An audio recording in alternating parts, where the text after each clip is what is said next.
Hey everybody, happy Friday. It is Friday. It is me. I wanted to just come on, hang out with you. I was doing a few things around the house here today. Decided not to go anywhere. I did some walking and personal things yesterday. I just didn't feel like going anywhere. I probably won't go anywhere for the rest of the weekend. I don't know. That's just how I'm feeling today. I hope everybody's doing good, actually. I'm just watching across my yard here the guys that are taking care of our housing home pool here. I have a feeling, hopefully, that there's nothing wrong with this pool. They seem to be staring into it like a shark is going to come out of it or something. I have no idea. I know that they cleaned around it. They filled the pool last week, but it has all this brown murky water. So with that, I knew last year that they were actually having a problem. Somebody had mentioned it. I think the lifeguard mentioned it, that the filtration system with the chlorine was not doing so well. And then the pool shut down, summer was over, and then everybody went home, you know? Hopefully nothing happens, because I just see them walking around looking at it like there's a living creature in there. I don't know. Anyway, I have not, like I said to you, I have not watched any videos of any other content creatings except for one now, which happened to have been, and I'm gonna let you in on it. It's Kevin Hambach. Kevin Hambach, I think I'm saying his name right. He's been posting a few videos about Universal and Epic Universe. And as I told you this, what was it, a few weeks ago, that he put out a video stating that he wasn't invited to any of the team member special openings. Okay, first of all, it's for team members, but I don't even think he got an invite on that. Okay, I'm starting to really wonder about this dude. Maybe he really isn't well liked. I have no idea. That's what I'm getting the impression on. Well, this gets better, because he posted the videos that I explained to you about the Stella Nova. Then he stayed at the Terra Luna, and now he stayed at the Helios. He did stay there. So he's been paying for these rooms, so he says, and he's been experiencing them, and he gives his honest review. And I love how he puts in his caption, in his thumbnail, honest review. Brutally, this one was brutally honest, because he has been having the situations about the lighting, which happens to be motion sensor. Okay, motion sensor, I'll be honest with you, motion sensor is a pain in the ass. I do understand this. But the way he made it, I enjoy watching his videos because he makes it like a comedy thing. And I had wrote to him this past review about the Helios, because everybody started writing. People seem to be catching on to certain things about content creators. I didn't really notice it at first, but now I can't unsee it. And the thing is that I wrote, being funny, I says, Kevin, I says, not for nothing, only you seem to be having these problems about the lighting. I says, I'm over here dying laughing. I really was, because I find that very funny. He made it like a comedy thing. But somebody pointed something out. So I says, these things keep seeming to happen to you. Maybe they're just messing with you. Somebody had wrote on my comment, replied to my comment, which nobody ever does. I know Kevin doesn't, so it doesn't really matter. Most of these content creators, as my situation is with them, they don't bother with technically the outside world. I guess just as long as they get their numbers and they get their clout and they get their free, you know, whatever the hell else that they're doing. You know the deal already. But somebody commented on my post. They replied to me. And they says, well, if you think that that's so, you have to understand that when Kevin makes these videos, he heavy edits. He says, you ever notice that everything bad happens? And this is what it is. I notice everything bad's happening. But it is true. People tend to heavy edit, and they probably focus on the situation of a subject that is going to probably get them the most attention. I totally understood this. I got it. I understood this. I wrote back to the guy, and we had a nice conversation. It was going good. Nothing was nasty, right? No cursing or anything, no stepping on people. We were just having a nice conversation. So I wrote a nice long post about the situation with content creators, and I didn't get,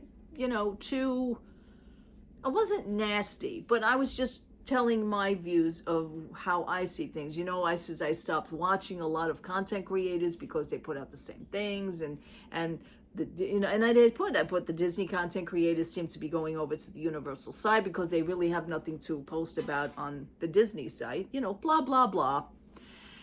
And not for nothing, somebody else chimed in and wrote again. Nice little conversation. I was proud of that. It was really cool. 24 hours later, that one long comment that I did disappeared.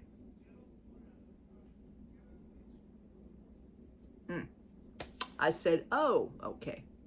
So then it wouldn't be me, not to continue. I then wrote a little comment to that person, and I tagged that person. I says, well, it's awfully funny now that the comment that I wrote to you, the long one, I said has now disappeared. I says, I don't think Kevin liked what I said, which I wasn't really talking about Kevin. It just, I noticed that they want to also try and control the content. They also want to try and now control their audience because they only want good shit said. I get it now. You see, this is what I've been talking about for quite a few months, that something is brewing, okay? So, and then the last thing I wrote on my comment was, if he's giving an honest review and he thinks that he's being honest, who's not being honest now, Kevin? And I left it at that. So far that comment is still up there, and my original post is still up there. That's what started that. So if it only pertains to you having fun and I'm paying attention to you on that on a good level and not negativity, then comments could stay up. Is that the shit you're telling us? You can't handle the real world? Maybe you shouldn't be doing it at all, okay? I now know that they are truly full of shit. Totally full of shit. See, they're putting things out there. They're making it look nice. They're making it look, but they don't want any negative stuff. They don't want that. They want nice flowers, fluffy, bright colors, pastels, maybe. I have no idea. You ain't getting that shit from me. Okay, so that's why I'm on my page right now saying what it is that I need to say, okay? I don't pull that shit. If you have something to say, join in on the conversation. Absolutely, I am all ears. I welcome you, as long as my rules are is that you're not nasty, you don't curse out, you don't step on what I said, because first of all, I'm on my own page saying it. I'm not on anybody else's page saying those things. Now, what happened with Kevin's page, I never was nasty or anything. We were having that nice conversation. There was 3 of us involved, me and 2 other people. And we weren't even talking about it. Maybe that's what the other problem was. I thought of that. Maybe that's why, because Kevin wasn't being paid attention to on his own page. But we were talking about a subject. So you want to be full of shit, go right ahead. We are all starting to understand what you people are truly about. I think quite a few content creators are starting to just show their colors just a little bit. I notice. Just a little bit.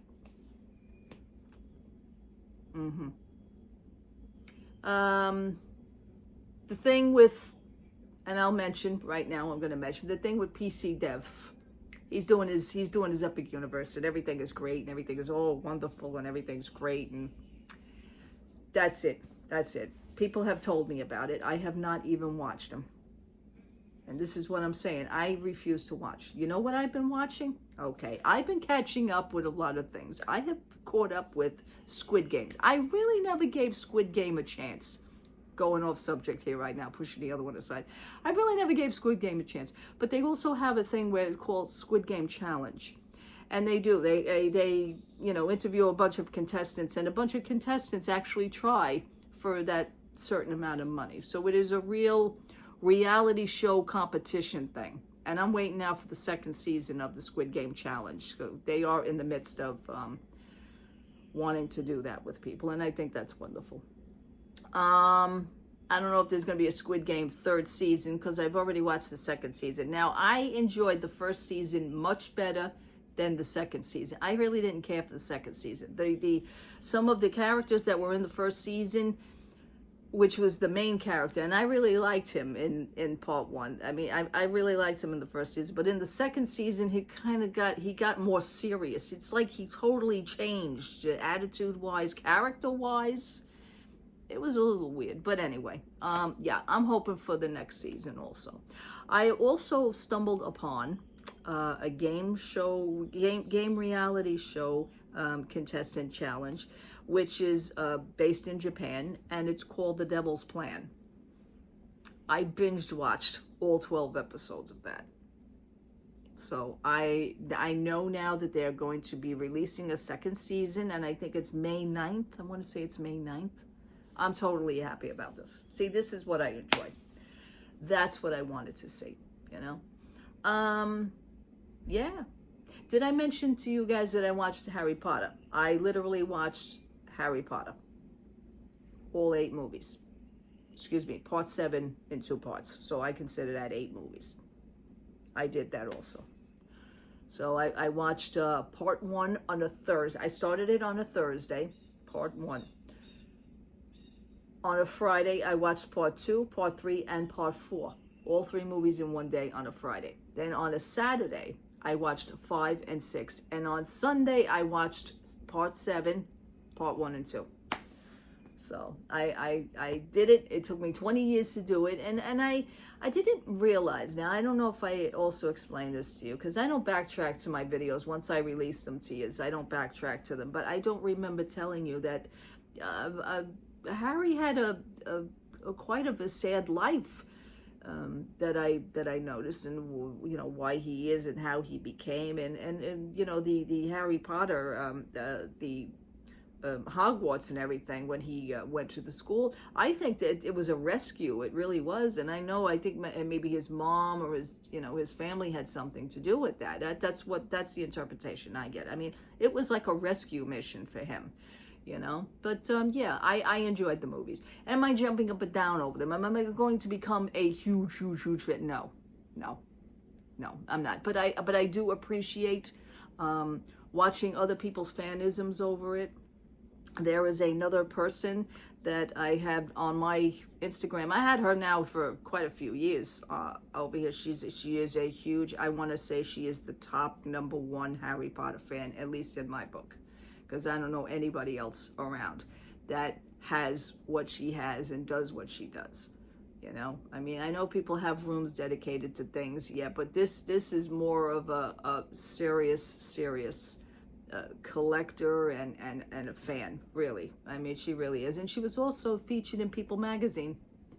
Yes, she was. So I think that is a real big deal. That's really saying something, you know. And she's a very nice woman. I'm not going to mention her name either. So, but I do appreciate the fanism. Those are true people. You know, I mean, listen, you had your Disney fans. Now, again, I did connect with the people of, and I wrote to them, and they've been corresponding with me. And because I really don't know what next year is going to bring. I don't know what next year is going to entail. With that saying, I'm trying to still learn little snippets about the Universal experience. Like I said, I haven't been to Universal since 1994. Recap of our first trip to Disney. But we never looked beyond that. After Disney, we have continued with Disney for 29 years. Okay, now that I got you all caught up to speed. That's where she ends, my Disney at 29 years. But I had connected with these people, and I had wrote to them, and they corresponded with me. They wrote me back, you know, if you have any questions or any. Yes, I do, because I only deal right now, all my friends at Disney, and they don't know a fucking thing, excuse my mouth, about the Universal experience. They know to go. Then I have a friend that went to the Epic Universe. She did go in with one of her family members, as you know, because her family member is a team member, and I think that was nice. I saw some pictures and everything. It was lovely. And she says, you know, she says, the Isle of Burke, Ulmore, and she says, I know you've already seen How to Train Your Dragon. Again, I also watched How to Train Your Dragon. We now have part 3. I have part 3 right now on hold. I want to sit and watch part 3 because it is available right now for streaming on Peacock. But she says, oh, more. She says, you know, it's funny. She says, it's a beautiful place. She says, but I never saw one movie of How to Train Your Dragon. And I know, and I says, it's funny you should say that, because there is a content creator that I heard through the grapevine that has never seen any of the How to Train Your Dragon, but yet her ass is over there reviewing everything, giving an honest review, and everybody's excited about it. How could you? How could you? At least go home and watch the damn movies and familiarize yourselves before you hit the park. But that's how content creators are. So I had mentioned that to her. She says, oh, really? And then I gave her the content creator's name because, again, I heard that through the grapevine. I've never watched a video yet, but I know a lot of things so far. And what I'm hearing is the information that's coming to me. I don't even bat an eye over it. I don't care. That's how much I've seemed to have separated myself from certain things about Disney. I have to, like, I don't know if it's like a cleansing or moving on, because like I said, I miss so much, and I want to, you know, catch up a little bit, you know, and see what else is out there, you know, and that's a terrible thing. I'm actually embarrassed over that. I really am. I am embarrassed over that, for not giving other things a chance. Anyhow, oh, they left. Do we have blue water in that pool? Oh no, they're playing with the filter. They're playing with the filtration system. I'm telling you, it's going to be a chlorine filtration system issue. Anyway, all right, let me get going now. I am also, before I leave, humongously stoked. I didn't get the chance to see the movie in the movies. I am into quirky, B-rated, like I said, half-assed horror movies. I am. I own certain ones. I own Winnie the Pooh, Blood and Honey, Part 1 and Part 2. Part 2 is a little bit better than Part 1, but Part 1 starts the story off. Okay, fine. So I own them. There's another movie I own, Mousetrap. I got that one. But there was another movie that I so badly want that I didn't get a chance to see it here at my own movie theater. It played for 2 days. And these movies tend to go into the theater. It's kind of like an underground thing. If it's not being advertised really a lot, or not being advertised anyway, you're really not going to know about it. But it was only shown 2 days. But, oh my God. I had to pre-order it on Amazon. I pre-ordered it on Amazon, and it will be shipped or actually released on May 2nd. I am so happy. And that is called Screamboat. Screamboat. The movie literally takes place in my own area. It's hysterical. It really, I need it. I want it. I need this movie in my life, and that's going to be it. But I also do hear that there is going to be a part 2. Absolutely. The person who played Art the Clown, which we all know from the Terrifier movies, the Terrifier saga, he plays Steamboat Willie in that movie, Screamboat. So I am totally stoked for this. I don't care if it's not good. I don't care if it's not an Academy Award winner. Nobody's going to win a People's Choice Award. Nobody's going to get a Lifetime Achievement Award. Who gives a shit? I want the damn movie. I want to see it. I like those types of movies. I really do. So that's really it. Just, I guess, waiting also for next year for Spirit Halloween. Hopefully that comes to my mall again. That was really nice last year for Spirit Halloween to come to my mall. I think that was nice. Forever 21 now has things 80% off in my store. They just did not leave yet. I think they're going to be leaving this week sometime. Next week sometime. And over there at the store, everything's 80%. They're literally selling the furniture. They are selling display cases. They are selling the office furniture in the office. They are selling the printer. I was looking at the printer for $75, but I don't think I could, because that printer's an industrial printer. Don't think I wasn't looking at it. They are selling everything. Everything must go. Horrible, horrible. And on the website of Forever 21, everything is 95% off. I have a feeling that the store will be 95% off within the next few days. I don't know why I say that. All right, people. I will talk to you soon. Love to all. It was good to see you. Thank you so much for being with me. Thank you so much for hanging out with me. I will talk to you all. Have a wonderful, wonderful weekend. If anything interesting pops up, so will I. All right. Love to all. Have a great, happy Friday, everybody. Have a good weekend. Bye-bye.